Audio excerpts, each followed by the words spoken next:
All right, Michael, who's correct here, Tucker Carlson or me? It's obviously you. I mean, was there ever any question about that? I like Tucker very much, but you've hit the nail on the head, and what Tucker gets wrong is that the problem with war is your enemy has a say.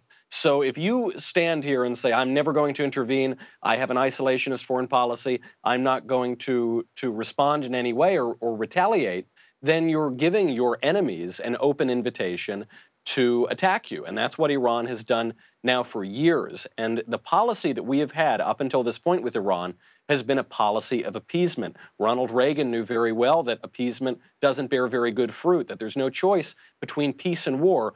Ultimately, there's only a choice between fight and surrender. And really, I think to Tucker's point and to what we all desire, which is not to see an escalation of conflict with Iran. Nobody wants a ground war in Iran. Nobody wants an occupation of Iran. But if those are your goals, to avoid that conflict, then really you've got to support a strong strike now. Iran has been increasing these tensions. They know the calendar just as well as we do. They know it's an election year, and they want to have a tit for tat that increases tension with the United States. What President Trump did very wisely is that Iran shot down our drone, we did nothing.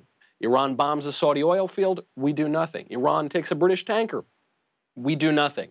Then Iran attacks our embassy, and we take out their top military commander. What that shows Iran is we are going to respond sometimes, maybe, and you're never going to know when, but it's going to happen when we want it to happen. This reestablishes two key advantages here in foreign policy, which is unpredictability and the credible threat of violence. If you want peace, that's the only way you're going to get it. Right, and talk to me as well about this conflation, and this is coming somewhat from the left and then from some people like Tucker Carlson on the right, conflating self-defense with escalation to war. And I understand, I'm on the same page with many of the people, as you said, no one wants war, no one wants regime change, no one wants an occupation of Iran or an invasion of Iran, no one wants a ground war, another ground war in the Middle East.